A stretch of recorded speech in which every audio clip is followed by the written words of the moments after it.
안녕하세요. 내면의 소리에 귀 기울이는 시간, 마음 공부 시리즈 10번째 편에 오신 것을 환영합니다. 지난 시간에는 마음의 에너지를 한 곳에 모아 내 안의 잠재력과 창의성을 깨우는 법, 바로 집중과 창의성에 대해 이야기 나누었습니다. 그렇게 고요하고 충만한 마음으로 세상을 바라볼 때 우리는 자연스럽게 하나의 질문과 마주하게 됩니다. 나는 진정으로 행복한가? 그리고 그 행복은 어디에서 오는가? 우리는 흔히 행복을 외부 조건에서 찾으려는 경향이 있습니다. 더 많은 돈, 더 높은 지위, 더 큰 집, 더 완벽한 외모. 이러한 외부적 성취가 많아질수록 행복도 비례하여 커질 것이라고 믿습니다. 하지만 삶의 경험은 우리에게 때로 그 반대의 진실을 보여주기도 합니다. 모든 것을 가진 것처럼 보이는 사람도 깊은 공허함을 느끼고, 가진 것이 적어 보이는 사람도 더할 나위 없는 만족과 평화를 누리기도 합니다. 이는 진정한 행복이 외부의 조건이 아닌 우리 마음의 내적인 상태와 깊이 연결되어 있음을 시사합니다. 오늘 우리는 외부 환경에 흔들리지 않는 굳건한 평화, 즉 내적 풍요를 통해 진정한 행복과 만족을 얻는 법을 함께 탐구해 보겠습니다. 동양의 지혜는 외부의 소유에서 행복을 찾는 것을 목마른 사람이 소금물을 마시는 것에 비유합니다.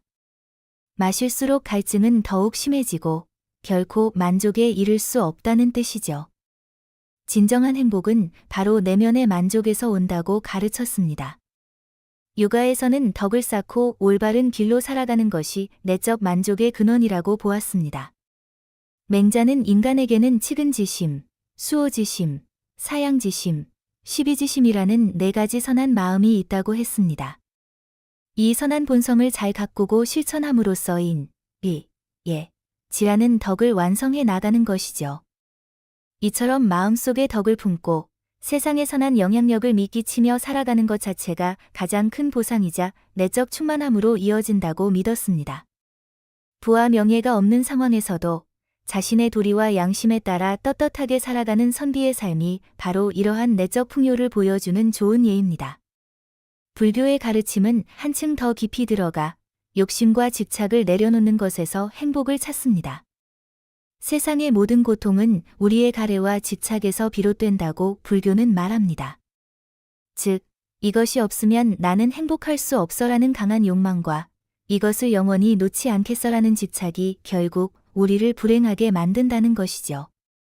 따라서 진정한 행복은 무언가를 더 많이 소유함으로써 얻어지는 것이 아니라 불필요한 욕심과 집착으로부터 자유로워질 때 자연스럽게 찾아온다는 역설적인 진리를 제시합니다.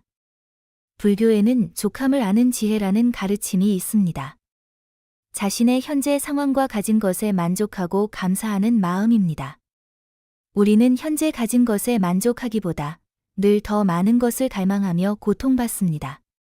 하지만 지금 이 순간 내가 가진 것들에 눈을 돌리고 그것이 얼마나 큰 축복인지를 깨달을 때 우리는 비로소 내면의 평화와 만족을 경험하게 됩니다. 이것은 현실에 안주하라는 뜻이 아닙니다. 오히려 불필요한 외부 자극과 비교에서 벗어나 내면의 자원을 효과적으로 사용하여 진정한 성장을 이룰 수 있는 토대를 마련해 주는 것입니다. 내가 가진 작은 씨앗에 만족하고 정성껏 가꿀 때 비로소 그 씨앗이 큰 나무로 자라 풍성한 열매를 맺는 것처럼 말입니다. 서양 철학 또한 행복의 본질에 대한 끊임없는 탐구를 이어왔습니다. 고대 그리스의 에피쿠로스는 행복을 쾌락에서 찾았지만 이는 단순히 감각적인 즐거움을 추구하는 것이 아니었습니다. 그는 진정한 쾌락을 몸에 고통이 없고 마음에 불안이 없는 상태, 즉 아타락시아와 아포니아로 정의했습니다. 육체적인 쾌락은 일시적이고 더 큰 고통을 가져올 수 있으므로 오히려 소박한 삶을 통해 욕망을 최소화하고 정신적인 즐거움을 추구하며 친구들과의 우정을 통해 마음의 안정을 얻는 것을 강조했습니다. 이는 불필요한 욕망을 줄이고 내면의 평화를 추구한다는 점에서 동양의 지혜와 놀랍도록 맞닿아 있습니다. 스토아 철학은 한층 더 단호하게 행복은 오직 내 마음의 선택과 태도에 달려있다고 강조했습니다. 그들은 외부의 모든 것을 통제할 수 없는 것으로 보고 오직 나의 생각, 판단, 의지만을 통제할 수 있다고 보았습니다. 따라서 부와 가난, 건강과 질병, 성공과 실패는 우리가 행복을 좌우하는 요소가 아니라 그저 무관심한 것들일 뿐이라는 것이죠. 역경이 닥치더라도 그것을 어떻게 받아들이고 대응할 것인지는 오직 나의 자유로운 선택에 달려 있습니다.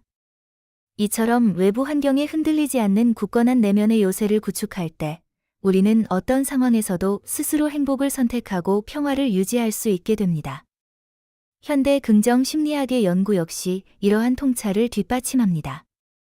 심리학자들은 돈, 명예, 성공과 같은 외부 조건들이 일정 수준을 넘어서면 행복에 미치는 영향이 미미해진다는 것을 밝혀냈습니다. 오히려 행복에 더 큰 영향을 미치는 것은 낙관적인 태도, 긍정적인 사고방식, 감사하는 마음, 의미 있는 관계, 몰입할 수 있는 활동과 같은 내적인 요소들입니다.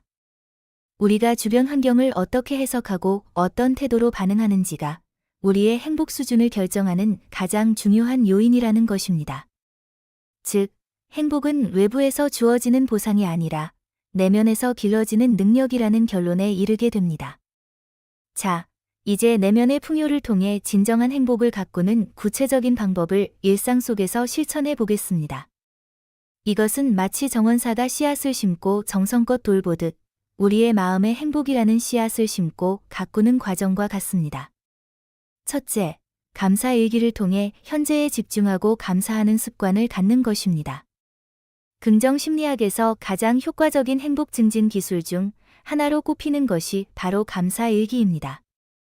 잠들기 전, 오늘 하루 있었던 일 중에서 당신을 미소 짓게 하거나 감사하게 만들었던 일 3가지를 구체적으로 적어보세요. 거창한 일이 아니어도 좋습니다. 아침에 마신 따뜻한 커피 한 잔, 동료의 따뜻한 말 한마디, 길에서 마주친 강아지의 귀여운 모습 등 사소한 것들에서 기쁨을 찾아보세요. 이 작은 연습은 우리의 뇌가 부족함 대신 풍요로움에 초점을 맞추도록 재훈련시키고 현재 순간의 소중함을 온전히 느끼게 해줍니다. 둘째, 비교의 덫에서 벗어나 나만의 기준으로 사는 것입니다. 현대 사회는 SNS를 통해 끊임없이 타인의 화려한 삶과 우리 자신을 비교하게 만듭니다. 하지만 비교는 행복을 좀먹는 가장 강력한 독입니다. 우리는 타인의 하이라이트만을 보고 나의 평범한 일상과 비교하며 불만족에 빠집니다. 타인의 삶이 아닌 나의 어제와 오늘을 비교하며 나의 성장에 집중하세요. 내가 가진 것, 내가 이룬 것에 진심으로 만족하는 내적 기준을 세울 때 타인의 시선이나 사회적 성공의 기준으로부터 자유로워지는 진정한 평화를 경험할 수 있습니다. 셋째, 기대와 집착이라는 무거운 짐을 내려놓고 마음을 가볍게 하는 것입니다. 행복은 종종 현실에서 기대를 빼면 행복이라는 공식으로 설명됩니다. 기대치가 너무 높으면 현실이 아무리 좋아도 불행하게 느껴질 수 있다는 것이죠. 완벽해야 한다는 강박, 반드시 성공해야 한다는 집착, 타인이 나를 항상 좋아해야 한다는 기대. 이러한 무거운 기대와 집착들을 의식적으로 내려놓는 연습을 해보세요. 결과에 최선을 다하되 그 결과에 대한 집착은 내려놓는 것입니다. 마음이 가벼워질수록 우리는 외부의 조건에 덜 흔들리고 작은 것에도 충만함과 평화를 느낄 수 있게 됩니다. 오늘은 마음 공부 시리즈 10번째 시간으로 외부에서 행복을 찾는 대신 내면에서 충만함과 평화를 발견하는 법, 행복과 만족, 그리고 내적 풍요에 대해 이야기 나누었습니다. 진정한 행복은 손에 잡히는 재물이 아니라 어떤 외부 환경에도 흔들리지 않는 굳건한 마음의 자세에서 비롯됨을 우리는 동서양의 지혜를 통해 배웠습니다. 마치 깊은 우물은 마르지 않는 샘물을 품고 있듯이 내면의 풍요를 가꾼 사람은 외부의 가뭄에도 결코 흔들리지 않습니다. 작은 것에 감사하고 비교를 멈추며 욕심과 기대를 내려놓는 이 단순한 실천들이 쌓여 우리 마음속에 마르지 않는 행복의 샘물을 만들어낼 것입니다. 이처럼 내면의 풍요를 온전히 경험할 때 우리는 삶의 매 순간을 온전히 깨어있는 채로 살아가고 싶다는 깊은 열망을 느끼게 됩니다. 과거의 후회나 미래의 불안에 갇히지 않고 지금 이 순간의 생생함을 온전히 누리는 지혜. 다음 시간에는 이 내적 풍요의 상태를 유지하고 강화하는 핵심 기술, 마음 챙김과 현재에 집중하는 법에 대해 이야기하며 삶의 매 순간을 더욱 깊이 있고 충만하게 살아가는 길을 탐구해 보겠습니다. 당신의 오늘이 외부의 소란함 속에서도 내면의 고요한 행복을 발견하는 귀한 하루가 되기를 진심으로 바라며 마음 공부 시리즈 10번째 편을 마칩니다.